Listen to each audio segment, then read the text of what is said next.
make a move in the ring. You can hit me with a word you fling. Hey guys, how's it going? It's Nick Atkin on South China Morning Post, scmp.com/MMA. This is the post-fight podcast. Today, as usual, I'm joined by Hyon Ko. How's it going, man? Good, man. Yeah, we got no fights to preview or break down today, so we're just going to look at some news. And I think the biggest thing today is Dana White has been on Barstool Sports with Robbie Fox. He gives Robbie good stuff usually, doesn't he? And now we had the stuff with Conor McGregor and Dustin Poirier agreeing a charity fight on Twitter. Dana's now claiming he's offered them a real fight in the UFC. Bring it up. If I can press the right button. There it is. Dana White claims offers out to Conor McGregor and Dustin Poirier for potential fight. This is on MMA Fighting. Yeah, what are we thinking of this? Is this Dana just trying to backtrack and make it look like he's offered that after McGregor and Poirier came to terms, so to speak, on Twitter? I don't know. It's hard to, with Dana White, it's hard to know what is real and what is not real, that maybe that's why Conor McGregor put out those private DMs and on Twitter and revealed everything that was going on between him and Dana White. Maybe that's why, but Conor has that power, the power to do that and not be penalized. Other fighters, if they did that, they'd be somehow penalized, behind closed doors for going against the grain. But Conor McGregor, he's in a different position. He's in a different stratosphere compared to the other fighters, so he can do that and still get fights lined up. And with Dana White saying that he did offer them fights, I'm pretty sure he offered them fights, and I'm pretty sure he offered them multiple fights in the past year, since the last time we seen these guys.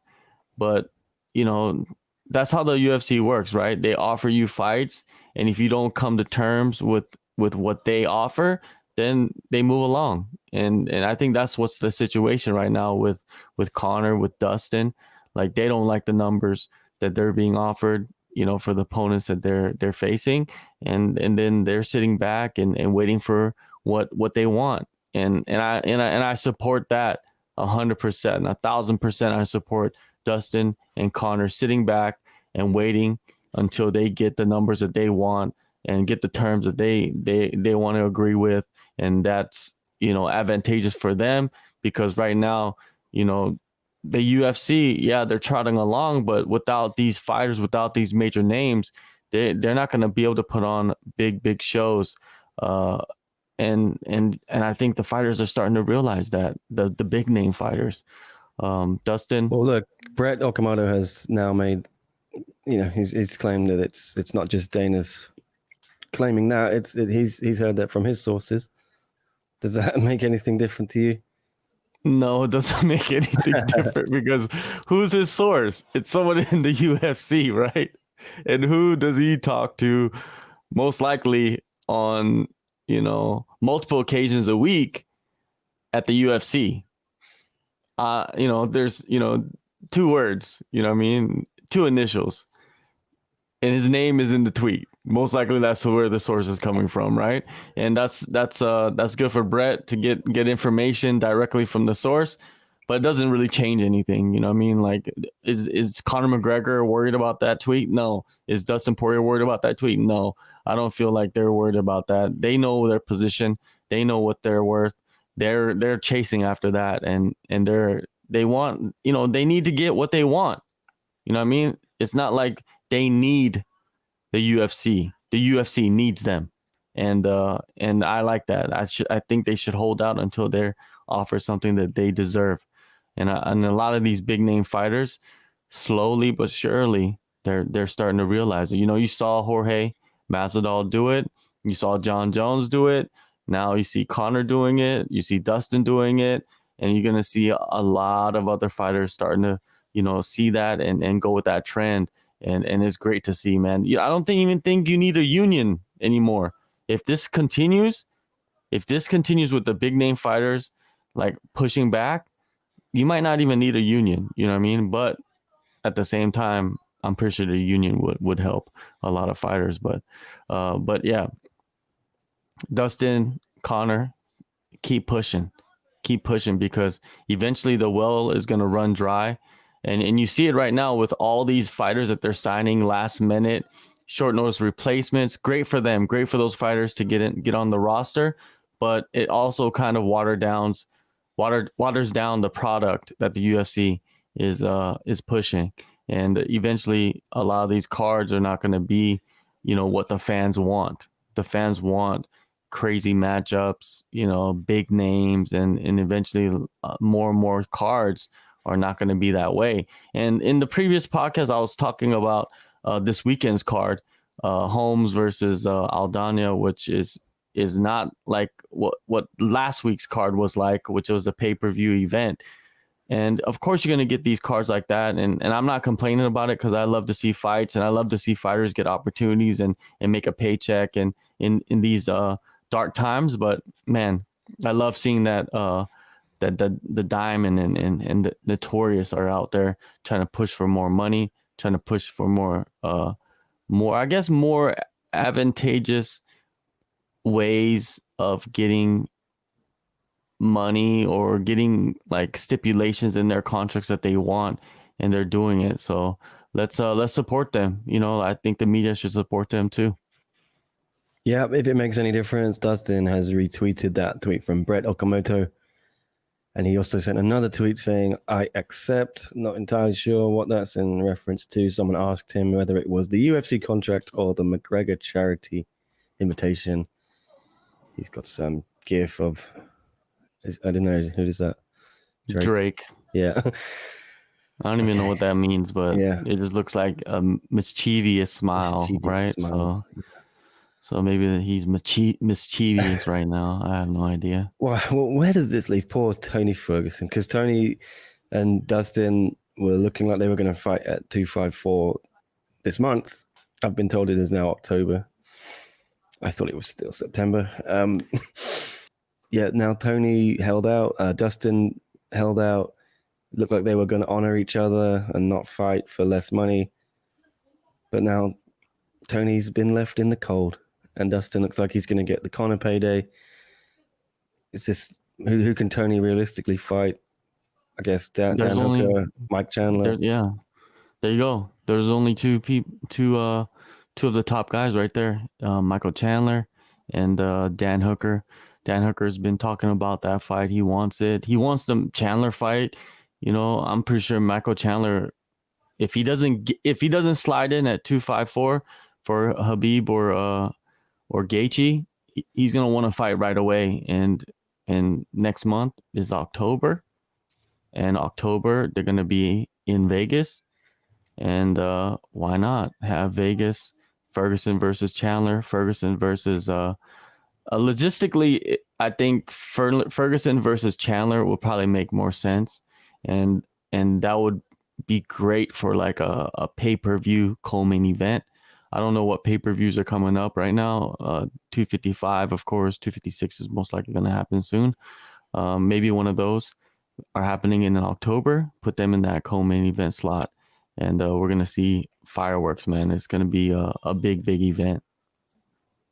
Okay, what about this then? Staying on with Conor McGregor, there's a bit more news about him because yesterday Ali Abdelaziz was revealing that the UFC was interested in doing Conor and Khabib as the coaches on the new season of Ultimate Fighter.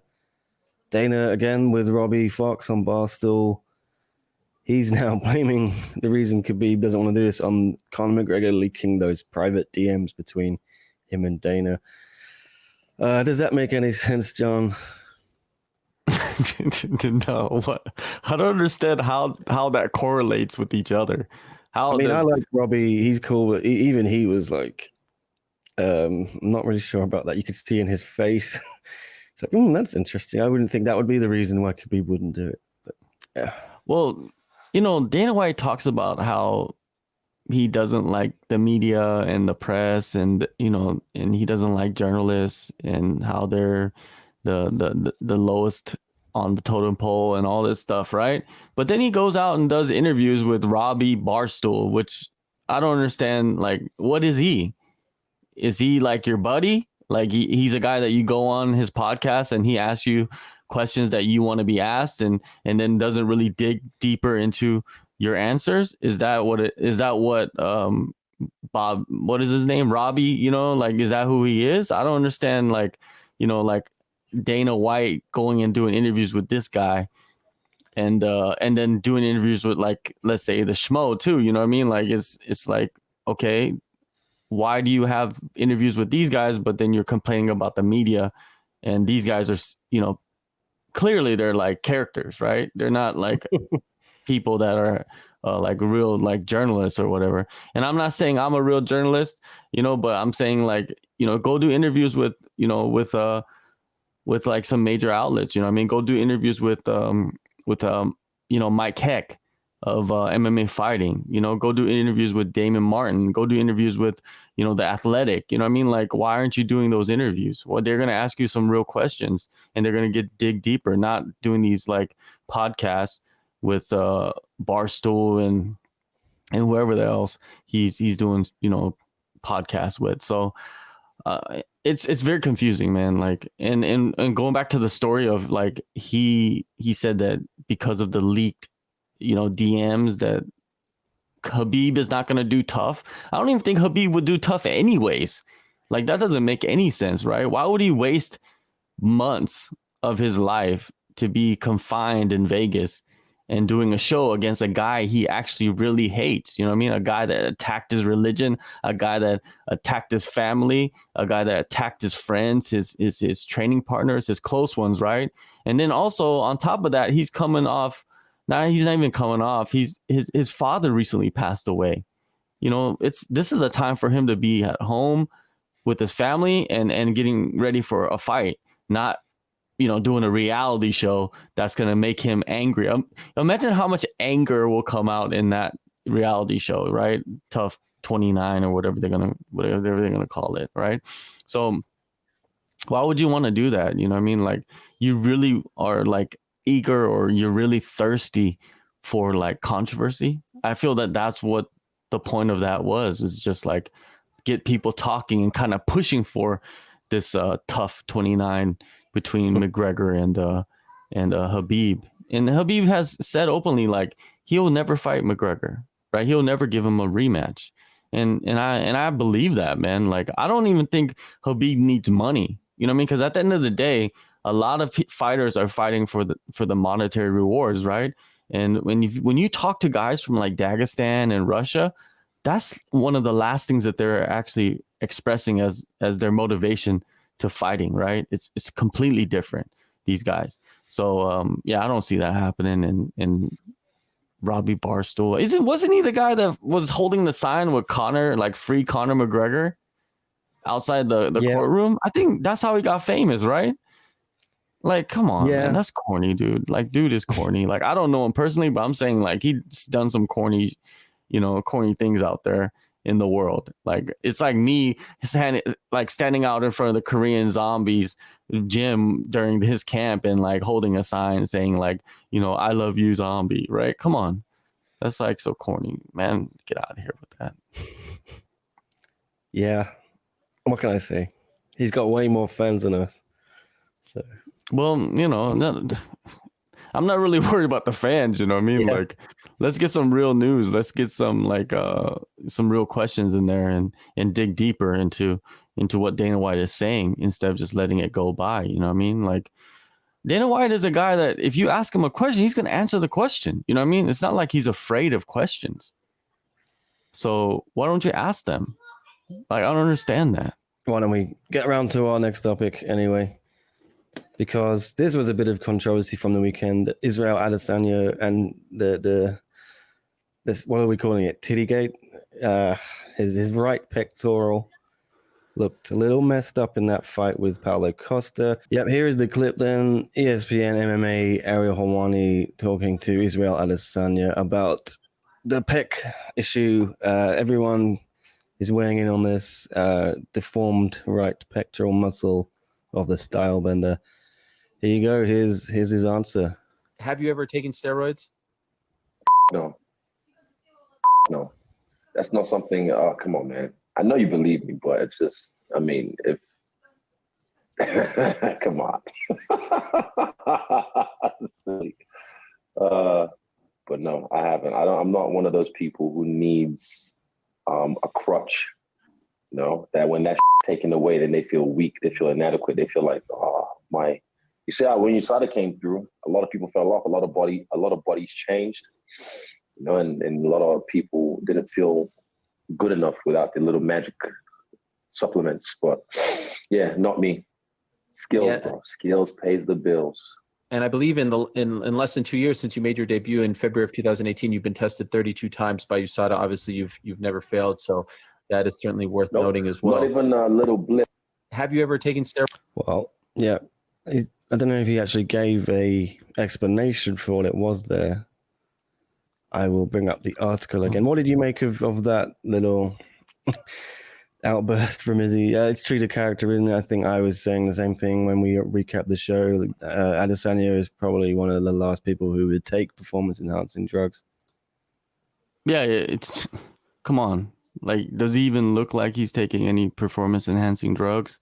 Have we ever had any like a speckle of, you know, of an idea that he would be taking, you know, any kind of steroids? No, you know, he's passed USADA many times. I think, like Ariel said, 32 tests, nothing wrong.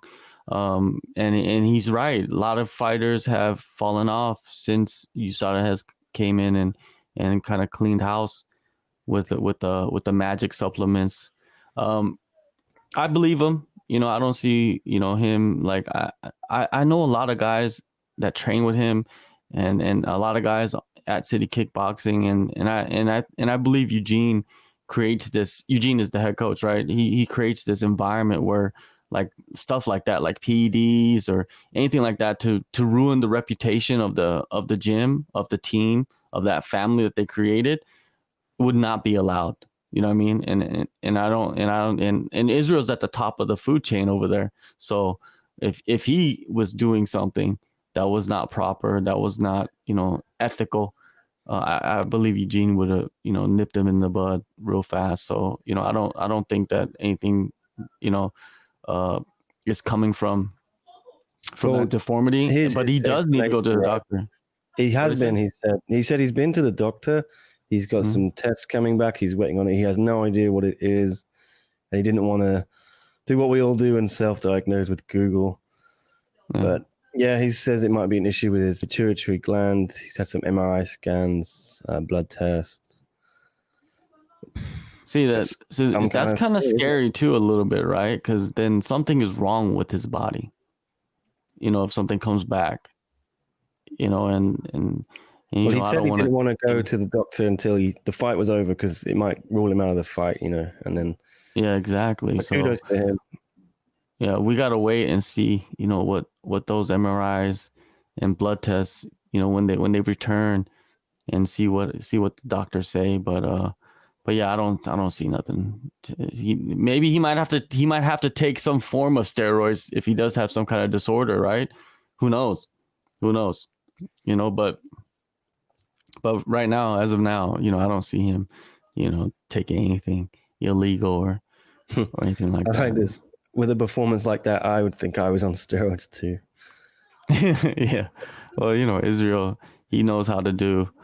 He's very trained in PR and all of that. So he knows exactly what to say and exactly how to stir up, you know, some criticism or some negative reactions or whatever you want to call it. But yeah, also, you know, like I think a lot of people are talking about that, but then also a lot of people are talking about him humping Paulo Costa after he knocked him out, you know, and Paulo Costa's reaction to all of that. Did you catch his video that he put up of his reaction to getting Paulo humped? Costa.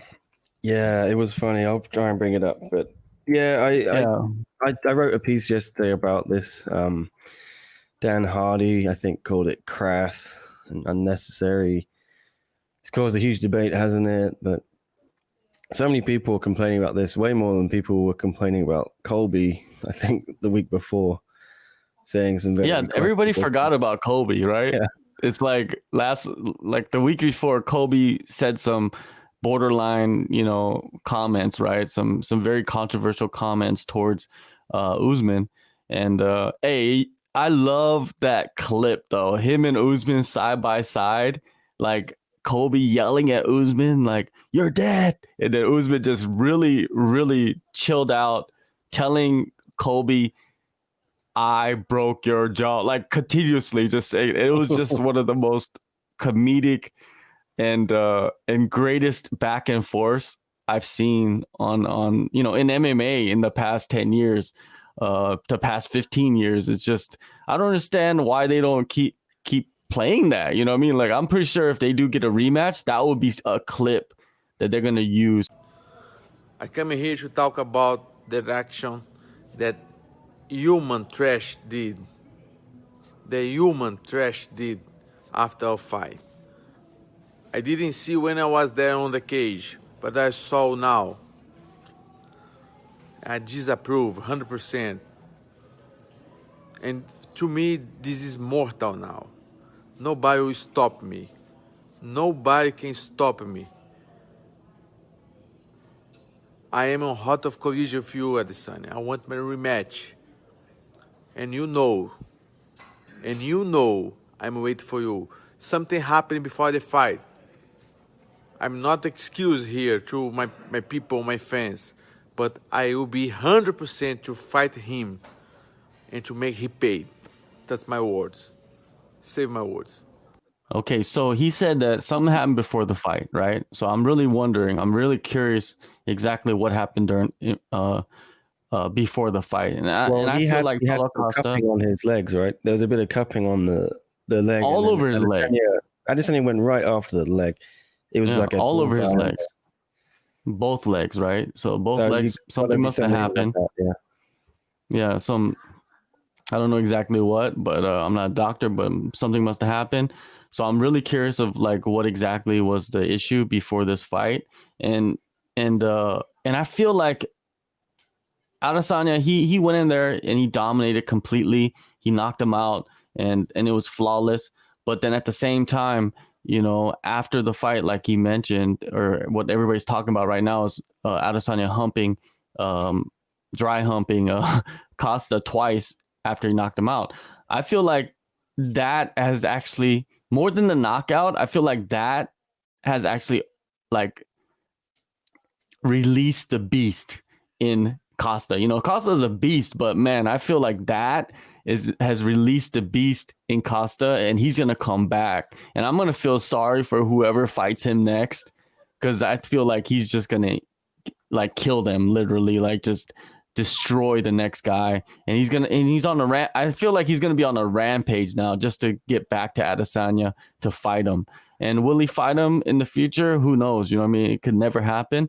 But from what I see, man, the UFC, I feel like if Costa wins like one or two more fights, they could give him another title shot. Because hey, there's so much narrative to that fight. There's so much still brewing animosity on Costa's side, and they could use that to promote another title fight if it lines up perfectly. But do you think Costa has any argument to make? Because he's the one who made it heated. He's the one who brought all the bad blood. He's the one who posted like homophobic memes and slurs and stupid videos on Twitter, stupid skits, as Izzy said. And he got what he deserved in my book. Yeah. I like the guys. I'm not saying that it was something that Israel should not have done. I'm not saying that. I'm just saying that they released the beast, in Costa. Israel is sitting at probably top 3 best fighters in the world, pound for pound, right? If you really look at it, dissect, their skill set, everybody.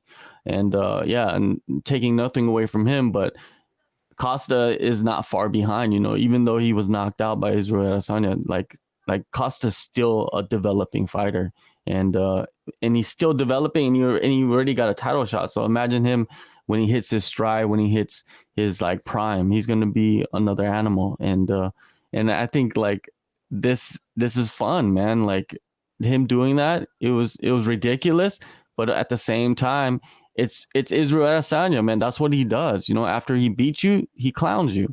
You know what I mean? He'll show respect, but he's gonna clown you too at the same time. And like you said, Nick, Paulo was making all those memes and making it kind of like sexualized somewhat and making those videos and he was doing his part to promote the title fight. But at the end of the day, you got to go in there and win. And he didn't do that. And the other aspect of it is what was it? Adesanya also went to the corner after that after the fight was over and was talking to Captain America, and Captain America was like, "Oh, we're still gonna go after Triple C's gonna go after Volk," and then Adesanya did the jack off motion, and he said like, "I'm gonna jack off all over you," right? And people got people felt sideways about that too. Like, why did he just hump Costa and then go to the corner and does the jack off motion out to dudes and stuff? So there's a lot of suspect suspect things going on right there, and a lot of people are pointing that out. But that's Adesanya, man. He's gonna win. He's gonna show out. He's prime time. Like, he's gonna be a major star. He's a star right now in the MMA world, but I feel like this and his next fight and the fight after that is gonna make him a major sports star. You know what I mean? Like, not just MMA star. Yeah, just the reaction to me is unbelievable. MMA fans talk so much crap on Twitter, especially two fighters. They spew vile abuse to them. And then they can't take it when it gets done back, And you look at some of the biggest names in the sport. They do far worse than Adesanya did there. And, we celebrate them for it. I don't get it. Let's look at Conor, man. Like, Conor, he beat up an old man in a bar, right? That's just number one. Like, dude beat up an old man in a bar. You don't see Israel Adesanya beating up people in the street. You know what I mean? That's like, if you want to say like somebody going too far, that's going too far. You know what I mean? Throwing a dolly at a bus full of people, that's going too far, right? Adesanya is just doing antics. It's nothing, no drug test failures. He's never failed a drug test. Never been arrested, as far as I know. Never had any scandals outside the octagon. Let the man enjoy his win, as you said. Exactly. And he doesn't have any kind of problems with the UFC, right? He's getting major deals done with apparel companies like Puma. You know what I mean? Who has like McGregor? Has he done any deals with any major sports apparel companies except for Reebok? I don't think so. You know what I mean? He has his own whiskey, which is I think business wise, I think McGregor's a different level because he's trying to own his own companies, right? Instead of like be a ambassador for a company. So I guess we can't compare that, but we can compare like their track record, right? Which is Adesanya has never been arrested, never been popped for USADA, just never, just been a phenomenal athlete and basically inside and outside the cage, beside the antics, right? And the antics is just a part of him. You know what I mean? That's what he does. And you just got to accept it. A lot of I think a lot of fans, they flip flop so much. They don't even remember like who they were fans of like a year ago. Like they would have probably been the biggest like hype train Israel Adesanya fans. And then this antics just like made them jump off all of a sudden, right? It's like so stupid. Like it's just a couple like expressions, like antics. That's all it is. Like, just take it as that, nothing else. All right, why don't we leave it there? We've talked enough about it all. Some great stuff. Thanks again, John. Everyone, let us know what you think about the Israel Adesanya v Paulo Costa debate. If Conor's going to fight Dustin, if Dana's talking smack with this stuff about tough, let us know what you think. As always, please like and subscribe. And thanks for watching, everyone. We'll see you again next time.